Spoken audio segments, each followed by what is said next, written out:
दोस्तों नमस्कार। अब इस हथेली का पार्ट 2 शुरू करते हैं। हम कर रहे हैं गहन हथेली विश्लेषण। पिछली वीडियो में जो कुछ लक्षण दिखाई दे रहे हैं हथेली पर, हमने उस पर प्रकाश डाला। अब शुरुआत करते हैं हथेली के भारीपन से। तो हथेली का अपोलो, सैटर्न और ये नेपच्यून, केतु, ये 3 पर्वत थोड़े दबे हैं, बाकी सर्वश्रेष्ठ अवस्था में। तो कहा जाएगा कि हथेली सामान्य रूप से भारी। तो 3 को छोड़कर बाकी जो ग्रह हैं वो अनुकूल। तो आपको सूर्य, शनि और केतु की अपेक्षित सहयोग नहीं मिलेगा, बाकी आप कामयाब होंगे। थोड़ा संघर्ष करना पड़ सकता है। आगे चलिए। हथेली का रंग बहुत ही शुभ, बिल्कुल हल्का गोल्डिश, तकरीबन गेहूं के दाने जैसा रंग। जातक को अच्छी सफलता दिलाता है। आगे चलिए। अब बात करते हैं हथेली की शेप। ये हो गई लंबाई, ये हो गई चौड़ाई। लंबाई चौड़ाई बराबर, तो हथेली स्क्वायरिश हथेली वाले ना बहुत मेहनती होते हैं। इनके पास धीरज गजब का होता है। एक काम को करना शुरू करते हैं तो पूरा करके ही मानते हैं। व्यवहारिक भी होते हैं। तो पामिस्ट्री में स्क्वायर हथेली को सबसे शुभ माना जाता है। आगे चलिए। अब बात करते हैं फिंगर सेटिंग की। उंगलियां हथेली से किस तरह से जुड़ी हुई हैं। तो पहली तीनों उंगलियां ऑलमोस्ट एक ही रेखा में हैं। जब ये स्ट्रेट लाइन पर उंगलियां सेट करें हथेली से, तो ऐसा जातक बहुत बुद्धिमान होता है, लेकिन कभी कभी ओवर कॉन्फिडेंट का शिकार हो जाता है। कभी कभी रूथलेसली एम्बिशियस हो जाता है। उसके अंदर एक अजीब सा स्वैग आ जाता है। वह महसूस करने लगता है कि he is far better than other mortals. A bit of superiority complex, ये तो होता है। एक अजीब सी अकड़ होती है कि वह औरों से कम नहीं। लेकिन जातक बहुत ही समझदार होता है। आगे चलिए। लिटिल फिंगर, ये लो ड्रॉप्ड है।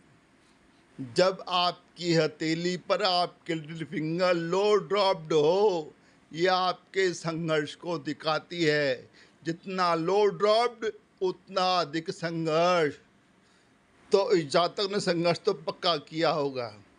जिंदगी में बड़े अप डाउन देखे होंगे।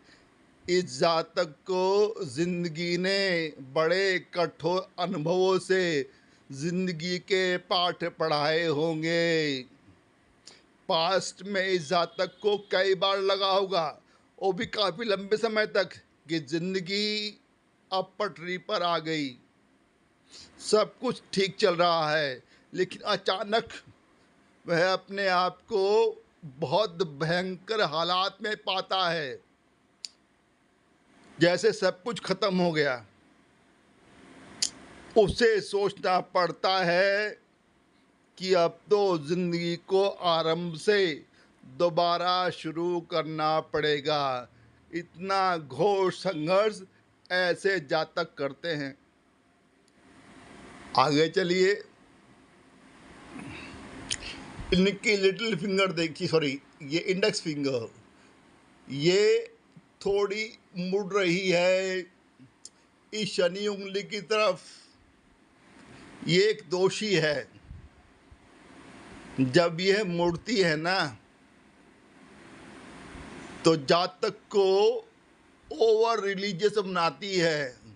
जातक की धार्मिकता दिखाए वाली हो जाती है, अंधविश्वास के दायरे में आ जाती है।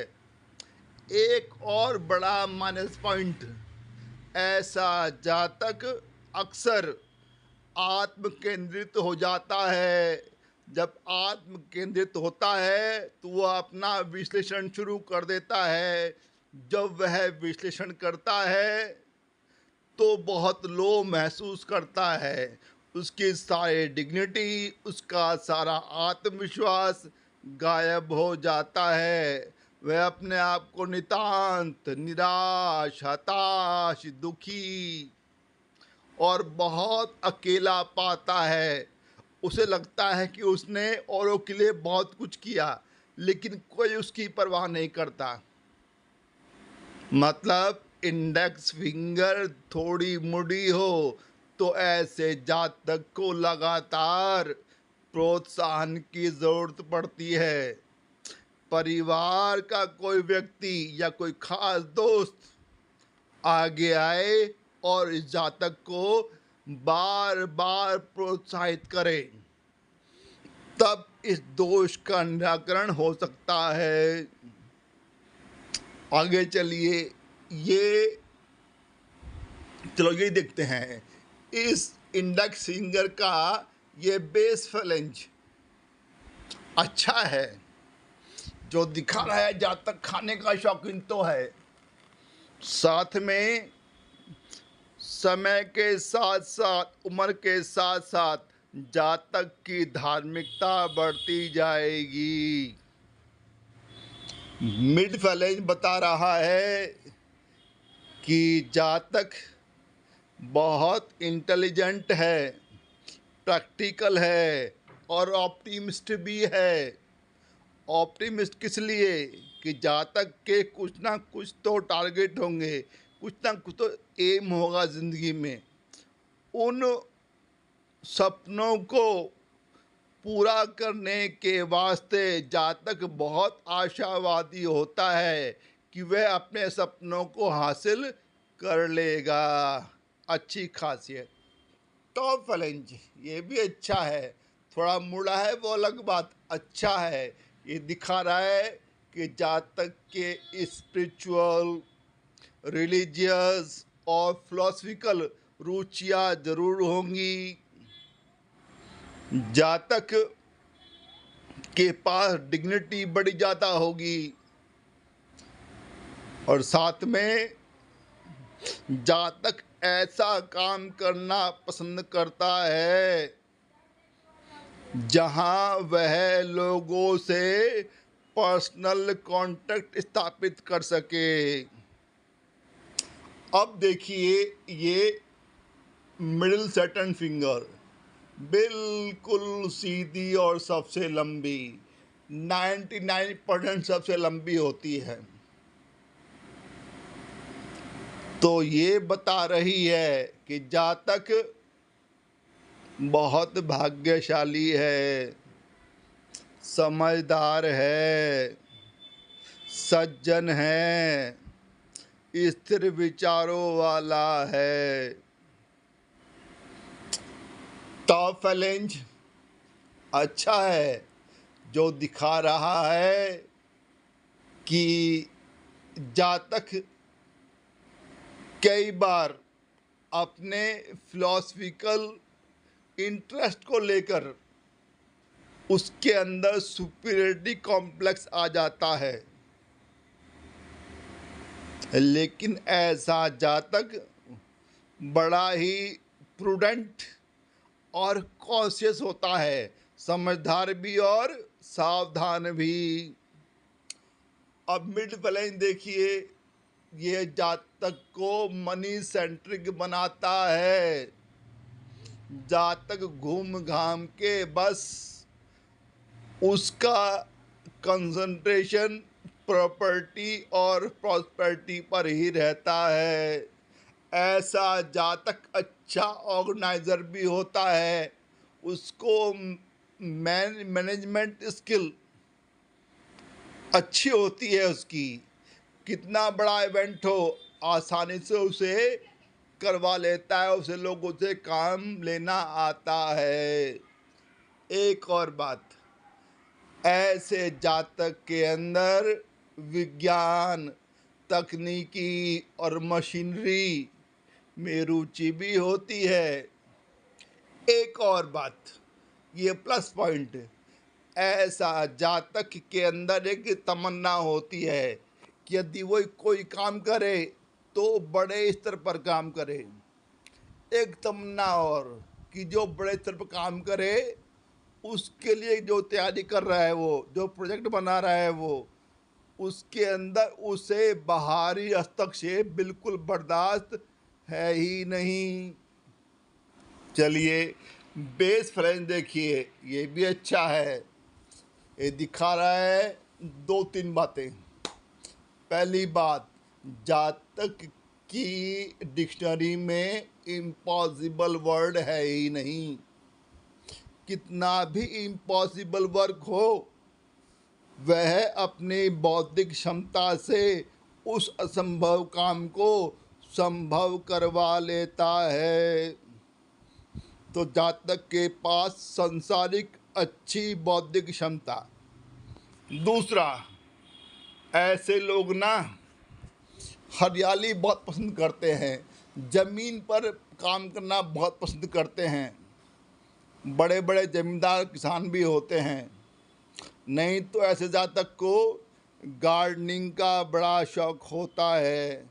एक और संभावना कि ऐसे जातक बड़े ट्रेडिशनल होते हैं, परंपरावादी, जो उसके समाज में रस्मों रिवाज